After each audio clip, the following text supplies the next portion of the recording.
Avez-vous déjà pensé qu'une simple erreur peut être votre délivrance?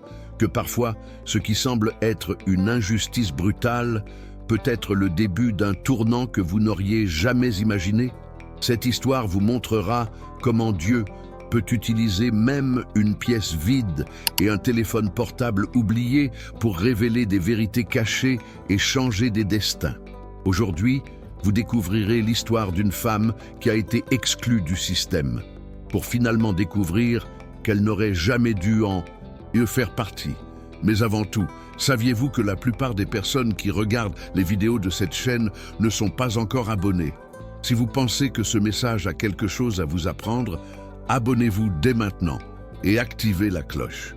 Ne manquez pas ce que Dieu vous dira dans les prochaines vidéos, car cela pourrait être exactement ce dont votre âme a besoin pour s'élever. Restez jusqu'à la fin. Cette histoire vous touchera et elle pourrait même vous montrer un chemin un courage que vous n'avez pas encore vu. En 2022, au cœur de la grisaille du monde des affaires parisien, Léa Mbaye n'était qu'un rouage invisible parmi tant d'autres, dans un immeuble de verre miroitant de la rue de Courcelles. Fille de parents sénégalais, née à Rouen, elle avait grandi en entendant sa mère dire que le monde extérieur lui en demanderait 2 fois plus. Et Léa en répondait toujours 3 fois plus. Diplômée en lettres, option traduction juridique, elle parlait couramment le français, l'anglais et l'arabe. Elle était réceptionniste dans un cabinet d'avocats renommé Duval, Marais & Associés, où le sol en marbre reflétait plus de puissance que les murs ne pouvaient en contenir. Là, entre appels bilingues et cafés servis avec un sourire mesuré, elle portait un fardeau invisible. Être efficace, sans se faire remarquer. Intelligente, sans paraître menaçante. Ce vendredi d'automne, Léa voulait simplement partir tôt pour rendre visite à sa grand-mère à Montreuil. Mais les associés étaient en réunion spéciale, un sujet délicat et confidentiel, dit l'une de leurs assistantes, d'un ton sec comme la météo. Comme toujours, Léa rangea la pièce. Au Perrier, dossier en cuir, projecteur allumé. Lorsqu'ils firent une pause, elle alla vite chercher les tasses et distraitement laissa tomber son téléphone portable entre les coussins du fauteuil près de la fenêtre. Personne ne le remarqua. Mais c'est lorsque les associés revinrent et qu'elle n'eut pas le temps de partir que tout commença à changer, pour toujours. Léa se blottit derrière la cloison rembourrée, le cœur battant et des sueurs froides lui coulant dans le dos. Elle savait que partir au milieu de la conversation serait pire. Elle serait perçue comme indiscrète, voire insubordonnée. Elle décida d'attendre, prise au piège. Ce à quoi elle ne s'attendait pas, c'était le ton de la conversation. Il ne s'agissait pas de fusion ou de nouveaux clients, comme d'habitude. Il s'agissait d'une affaire précise, le dossier Arpajon. Un procès à plusieurs millions de dollars impliquant une multinationale pharmaceutique et des patients souffrant d'effets secondaires graves. Le ton des associés était étrange, enjoué, froid, comme s'il parlait d'un jeu truqué. L'un d'eux dit en riant « Le rapport d'expertise a disparu, on l'a fait disparaître, et ça ne sortira pas, point final. » Léa se figea. Ce n'était pas seulement contraire à l'éthique, c'était criminel. Une demi-heure plus tard, alors que les pas s'étaient éloignés dans les couloirs moquettés, Léa quitta la pièce, l'estomac noué. Elle ne réalisa même pas à cet instant que son téléphone portable, oublié sur la chaise dans la poche arrière de son blazer, avait enregistré les 17 dernières minutes de la réunion. Elle ne l'avait découvert que dans le métro, en rentrant chez elle. L'écran clignota et le son se lança automatiquement. En l'entendant, elle faillit laisser tomber son téléphone sur le sol de la ligne 1. Par réflexe, elle marqua une pause, le sauvegarda, le rangea dans un dossier secret et rangea l'appareil comme une bombe sur le point d'exploser. Elle ne voulait rien savoir. Elle ne voulait pas garder de secret ni dénoncer qui que ce soit. Elle voulait juste vivre en paix, faire son travail et avancer dans sa vie. Mais sa paix lui avait déjà été enlevée et elle ne savait pas encore à quel point. Le samedi, Léa essayait de se convaincre que tout cela ne la concernait pas. Elle allait au marché africain de la rue de Jean avec sa grand-mère, cuisinait de la thiéboudienne et écoutait des histoires de l'époque coloniale, comme elle le faisait depuis toute petite. Mais quelque chose en elle avait changé. C'était comme si elle portait un secret pesant 3 fois plus que son corps. Le dimanche, son estomac était encore noué et la bande sonore fonctionnait toujours. Elle n'avait pas le courage de la réécouter. Le lundi, l'atmosphère du bureau semblait différente. Très calme, beaucoup de regards en coin. Et puis, à 10h27, la DRH l'a appelée avec un sourire en coin et lui a dit qu'il fallait qu'elle se parle bientôt. Dans la petite pièce aux vitres dépolies, Léa entendit des mots qui résonnèrent comme des pierres. Manquement à la conduite, abus de confiance, comportement incompatible avec le milieu professionnel. Elle tenta de discuter, mais la décision était déjà prise. Aucune explication possible. Le ton était poli, mais l'expression sur le visage de la directrice, une femme élégante, nommée Anne Valcourt, toujours vernie gris-pierre, était celle de quelqu'un qui retenait un dégoût déguisé en politesse. Léa quitta le bâtiment en retenant ses larmes, comme on retient un ballon dans une salle bondée. Elle se sentait petite, sale, rejetée. Et au fond d'elle-même, elle le savait. Quelqu'un l'avait découvert. Peut-être avait-on vu les enregistrements des caméras, peut-être avait-on remarqué l'audio sur le cloud de l'entreprise, mais il n'y eut ni menace, ni cri. Juste un congédiement rapide, froid et net. Comme si c'était elle l'erreur, et non ce qu'ils avaient fait dans cette pièce. Les jours suivants furent un mélange d'engourdissement et de colère. Léa errait dans la ville comme un fantôme, évitant les regards, évitant les miroirs. Elle dormait mal, rêvant de pièces closes, de voix étouffées et de réveils qui ne sonnaient jamais. La honte la rongeait, non pas à cause de ce qu'elle avait entendu, mais parce qu'il l'avait culpabilisée sans même demander son avis. Sa grand-mère remarqua son abattement et lui offrit du thé au bissap et au tamarin, comme si cela pouvait guérir l'injustice du monde. Léa voulait juste oublier.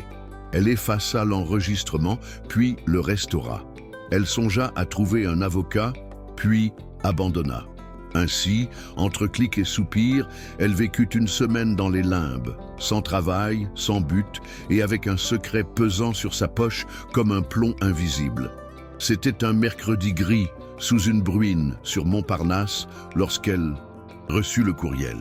L'expéditeur était inconnu, mais le nom lui sauta aux yeux, Julien Dervaux, l'un des associés du cabinet.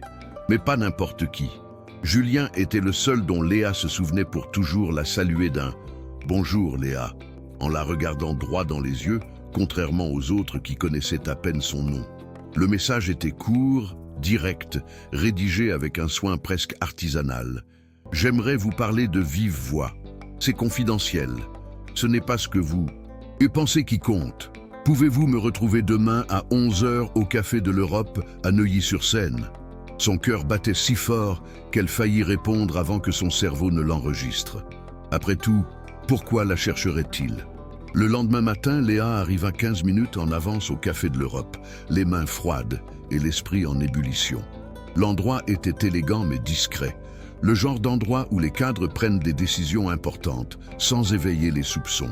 Julien était déjà là, assis dans le coin le plus intime, sans costume, vêtu d'un manteau de laine vert mousse qui le faisait paraître moins comme un associé que comme un être humain. Lorsqu'elle s'approcha, il se leva, sourit sincèrement et lui offrit sa chaise comme s'il la connaissait depuis des années. « Merci d'être venu, dit-il. Elle hocha la tête, muette. Le serveur apporta 2 expressos non commandés. Julien attendit que le silence s'installe avant de commencer. « Léa, je sais ce qui s'est passé et je sais que ce n'était pas juste. » Ses yeux s'écarquillèrent. Il poursuivit. « Tu n'as rien fait de mal. Tu n'étais qu'une victime de plus de notre système, ce que je ne peux plus tolérer. » Il expliqua sans détour qu'il essayait de se distancer des pratiques douteuses du cabinet depuis plus d'1 an. Que l'affaire Arpajon avait été la goutte d'eau qui avait fait déborder le vase. Qu'après avoir appris son licenciement soudain, il avait enquêté, discrètement, et tout découvert. Mais ce qui l'impressionnait le plus, dit-il, était qu'elle n'ait pas tenté d'utiliser l'enregistrement. Cela démontrait que tu as quelque chose qui manque à presque tout le monde ici, du caractère. Léa ressentit ces paroles comme un baume inattendu. Puis, il lui lança l'invitation qui allait changer sa vie. Il voulait qu'elle soit son assistante personnelle dans le nouveau cabinet qu'il fondait. L'éthique au cœur, l'inclusion comme pilier, la vérité comme fondement. Léa fixa la tasse en quelques secondes, comme si le café pouvait répondre à sa place. La proposition était trop belle, mais aussi trop risquée. « As-tu la moindre idée de ce qu'il ferait s'il savait que nous sommes là ?» demanda-t-elle à voix basse.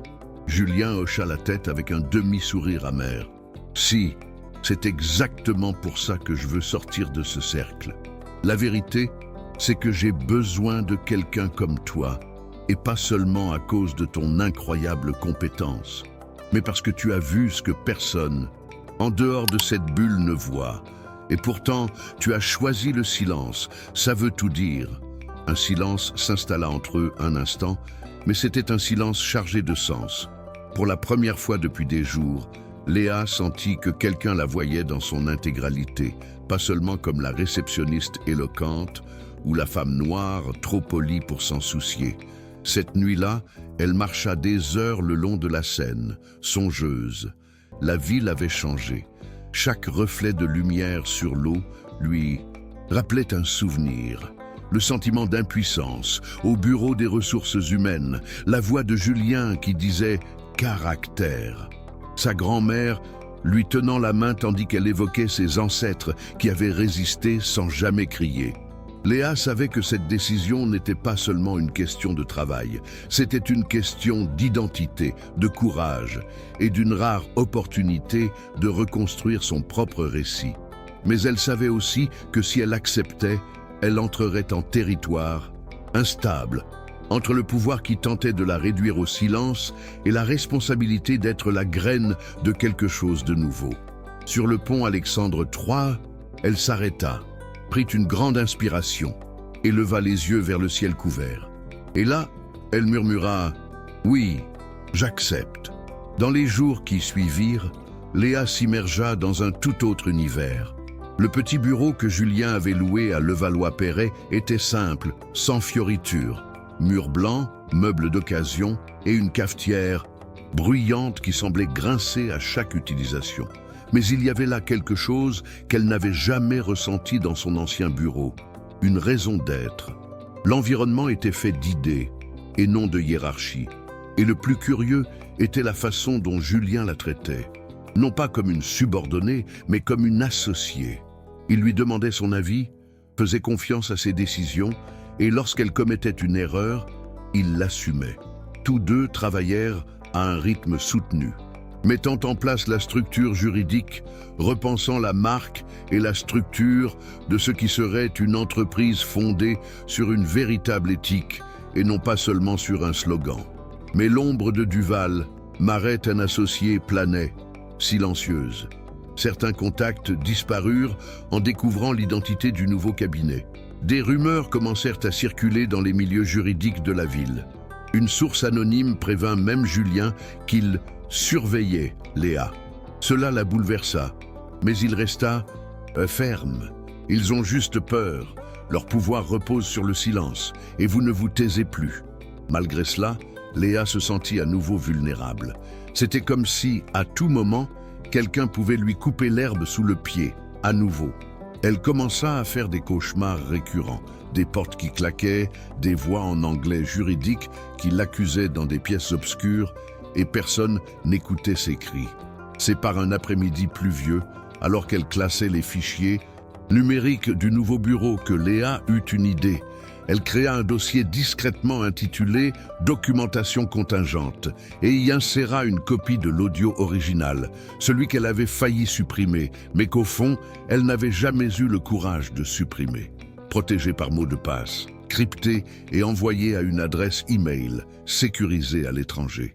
Non pas parce qu'elle voulait l'utiliser, mais parce que, pour la première fois, elle comprenait que la sécurité n'est pas de la paranoïa, mais une question de stratégie. Lorsque Julien l'apprit, il ne la blâma pas. Au contraire, il lui dit simplement « Tu as bien fait ».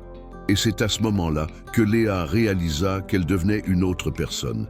Pas seulement plus forte, plus lucide, plus maître d'elle-même. Les semaines suivantes apportèrent un calme étrange. Plus de nouvelles attaques, plus de courriels hostiles. Plus d'appels téléphoniques menaçants. On se sentait comme au milieu d'un champ de mines, sans savoir si les fils avaient été désactivés ou si elle avançait simplement avec suffisamment de précaution pour ne rien déclencher. Julien et elle décrochèrent leur premier gros contrat, une ONG environnementale poursuivant une entreprise de construction pour des dommages causés à une réserve naturelle. L'affaire était claire, difficile et exigeait tout ce que Léa savait: traduction technique, rapport précis, réunion bilingue. Pour la première fois, elle sentait que son expertise n'était pas qu'un accessoire. Elle était au cœur de tout. Et même si la peur persistait, Léa commença à éprouver un nouveau sentiment, celui d'appartenance. Au fil du temps, Léa a commencé à être sollicitée par d'autres femmes noires du milieu juridique discrètement, comme si elle avait perçu un signal silencieux au milieu du brouhaha. Certaines cherchèrent des conseils de carrière, d'autres simplement pour se défouler sur les petites erreurs du quotidien. Les faux sourires, les invitations qui n'arrivent jamais, les regards qui passent comme si vous n'étiez pas là. Léa écoutait tout attentivement et, pour la première fois, elle se voyait comme quelque chose au-delà du poste qu'elle occupait. Elle était une référence, non pas à cause de son statut, mais parce qu'elle avait survécu. Et parce qu'elle avait dit non, alors que tout le monde s'attendait à un oui automatique. Elle s'est mise à noter des phrases au hasard, des pensées qui lui venaient dans le métro, des émotions qui surgissaient au milieu de la nuit. Un simple carnet noir, sans nom sur la couverture, sa nouvelle boîte noire. Puis Julien fit quelque chose d'inattendu. Un matin, il arriva avec un dossier bleu et le déposa sur son bureau. À l'intérieur se trouvaient les documents de constitution, les contrats d'associés et une lettre manuscrite. C'était une invitation officielle à devenir associé minoritaire du nouveau cabinet. « Tu n'es pas seulement mon assistante, Léa, tu es la base de tout cela. C'est aussi la tienne. » Elle hésitait entre pleurer, rire ou se mettre à l'abri. C'était plus qu'une promotion, c'était une rupture avec tout ce qu'on lui avait dit depuis l'enfance. Se contenter de peu, être reconnaissante pour chaque espace et ne pas être une nuisance. Et maintenant, là, sur papier à en-tête et d'une écriture élégante, se trouvait la preuve vivante qu'elle pouvait non seulement être une nuisance, mais aussi construire quelque chose de ses propres mains. La signature eut lieu un mardi ordinaire, sans champagne, sans discours, juste toutes les deux assises dans la pièce encore vierge, buvant du café dans des tasses en verre recyclé. Mais il y avait quelque chose de sacré dans ce simple silence. Lorsque Léa posa la plume sur le papier, elle eut l'impression de signer non pas un contrat, mais une rupture avec toutes ces voix intérieures qui lui disaient qu'elle n'était qu'un soutien. Pour la première fois de sa vie, elle ne faisait pas partie de la structure de quelqu'un d'autre. Elle était la structure. Léa sortit de là, appela sa grand-mère et lui dit simplement « J'ai signé ». La vieille femme répondit par un vieux chant wolof presque oublié, utilisé lors des cérémonies de passage. Léa raccrocha, les larmes aux yeux et un rire étouffé. Ça y était, elle avait réussi. Mais les changements extérieurs n'étaient rien comparés à ce qui se passait en elle. Léa commença à se regarder dans le miroir avec plus d'assurance. Elle remit ses grosses boucles d'oreilles, ses turbans, une colorée et marcha les épaules droites. Ce fut un processus lent mais réel. Elle réapprit à prendre de la place. Et avec cela vint une certaine paix. Non pas la paix fragile de quelqu'un qui accepte tout, mais la paix solide de quelqu'un qui sait ce qu'il porte. Elle avait encore peur, certes. Il y avait encore des jours où elle se sentait trop petite pour l'ampleur de la mission. Mais maintenant, elle savait. La peur n'était pas un signe de faiblesse. C'était juste l'écho du passé qui tentait d'empêcher l'avenir de se lever. Et l'avenir, dans ce simple bureau de Levallois-Perret, prenait déjà forme, avec un nom, une voix et une couleur. Un jour, presque un an après l'incident de la réunion, Léa reçut un message chiffré sur LinkedIn. Un profil sans photo, un nom fictif, mais avec trop de détails pour être une coïncidence. Le message disait simplement « Vous avez toujours l'audio. Nous pensons qu'il pourrait être utile pour une procédure d'intégrité interne. Nous savons ce que vous avez fait. Nous sommes prêts à vous écouter si vous êtes prêts à parler. Il n'y avait pas de signature, mais Léa reconnut le style. Il venait de quelqu'un de l'intérieur, quelqu'un qui suivait peut-être le même chemin que Julien. Elle le lut et le relut, mais cette fois, elle ne ressentit pas la panique qu'elle avait ressentie auparavant. Elle ne le supprima pas, elle ne le cacha pas. Elle le laissa simplement là, marqué comme non lu, car désormais, elle avait le droit de choisir quand. Et si elle rouvrirait cette boîte noire? Et c'est peut-être là le tournant le plus important, elle n'avait plus besoin de l'enregistrement comme d'un bouclier. Elle n'était plus l'otage de ce qu'elle avait entendu. Elle n'était plus la femme qui a appris un secret par hasard et en a été punie. Elle était celle qui, malgré le pire, a choisi le meilleur. Elle a choisi de reconstruire, non de riposter. Elle a choisi de construire, non de dénoncer. Et c'est pourquoi cet enregistrement est devenu le symbole non pas d'une chute, mais d'une renaissance. Un rappel que même lorsqu'on tente de nous effacer d'une pièce froide, il y a quelque chose en nous qui persiste à survivre. Et plus que cela, à s'épanouir. Certains après-midi, quand le bureau est calme et que la lumière dorée filtre à travers les stores, Léa prend son carnet noir et en feuillette lentement les pages. On n'écrit pas tous les jours, mais quand on le fait, on laisse échapper des vérités qu'on ne pourrait pas dire à voix haute. Elle parle ici de peur sans culpabilité, de colère sans excuse, d'espoir comme si on avait planté quelque chose de fragile et qu'on y croyait malgré tout. Une page contient une phrase écrite avec une écriture serrée, soulignée 2 fois « Je n'étais pas l'exception, j'étais la réponse ». Elle la lit parfois quand elle se sent fatiguée. Et chaque fois, elle se revoit dans cette salle de conférence, cachée derrière un tissu, retenant son souffle. La femme qui est partie n'existe plus, et c'est tant mieux. Quelques mois plus tard, lors d'un déjeuner d'entreprise, Julien porta un toast improvisé.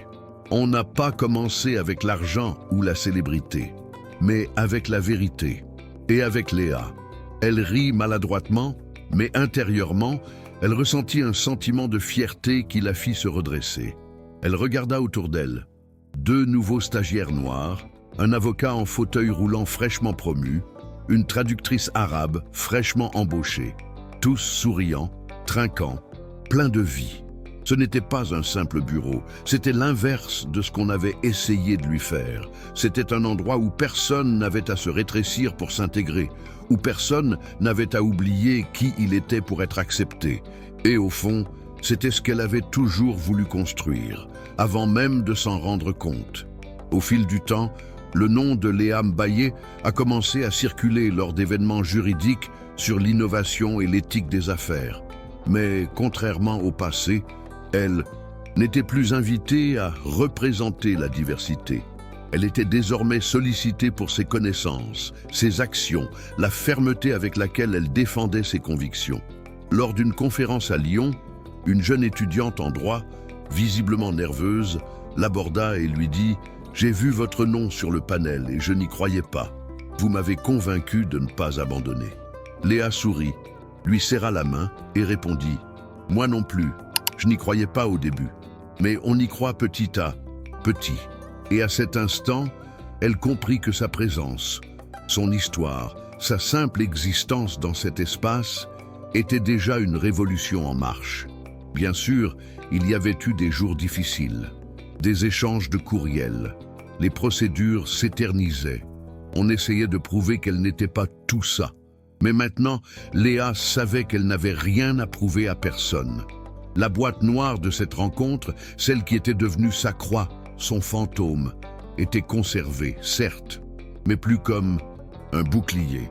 Elle était devenue un reliquaire, une preuve de ce à quoi elle avait survécu, de ce qu'elle avait reconstruit, de ce qu'elle avait choisi de ne pas être. Parfois, elle écoutait des extraits, comme quelqu'un qui revisite un champ de bataille. Non pas pour le plaisir, mais pour se souvenir d'où elle venait, et surtout pour ne jamais oublier combien il avait été difficile de devenir celle qu'elle était. Aujourd'hui, lorsque Léa se rend à son bureau et franchit la porte vitrée dépolie, ornée de son nom, Mbaye Ndervo, droit éthique et inclusif, elle prend une grande inspiration avant d'entrer. non pas comme si elle se préparait à un combat, mais comme si elle honorait le sol qu'elle foule. Parfois, elle aperçoit d'anciens collègues de Duval, Maretten associés, passer de l'autre côté de la rue, pressés, les yeux rivés sur leur téléphone portable. Plus personne ne la reconnaît. Et, curieusement, cela ne fait pas de mal, car elle sait désormais qu'elle n'a pas besoin d'être reconnue par ceux qui ne l'ont jamais vue. L'important est d'être vue, vraiment vue, par ceux qui arrivent, par ceux qui débutent, par ceux qui se battent comme elle. Et pour eux, elle est un phare. La boîte noire de cette rencontre existe toujours, ni sur son portable, ni dans le cloud, mais en elle. Un souvenir vivant qui palpite non pas comme une menace, mais comme une boussole. Elle ne sait pas si un jour cet enregistrement audio devra être transmis, ou si un partenaire tentera encore de revenir sur ce qui s'est passé. Mais cela ne la hante plus, car ce qui était autrefois la peur est devenu un critère. Ce qui était autrefois le silence est devenu un discours. Et ce qui n'était autrefois que survie est devenu une mission. Léa ne comprend pas tout ce qu'elle a vécu, pas du tout. Mais elle sait que, aussi étrange que cela puisse paraître, ce jour-là, enfermée dans cette pièce, à écouter ce qu'elle n'aurait pas dû, fut celui où elle s'est libérée. Et, avec courage, elle a choisi la voie la plus improbable, celle de l'unité. Et si cette histoire t'a touché, n'oublie pas de liker la vidéo. Dis-moi en commentaire ce que tu as ressenti. Je lis tout, vraiment. Abonne-toi à la chaîne pour ne pas manquer les prochaines histoires. Et surtout, partage cette vidéo avec quelqu'un qui en a besoin aujourd'hui. Ici, dans Histoire de vie, chaque témoignage est une lumière. Et ensemble, nous formons les gardiens de l'histoire. À très bientôt pour une nouvelle histoire.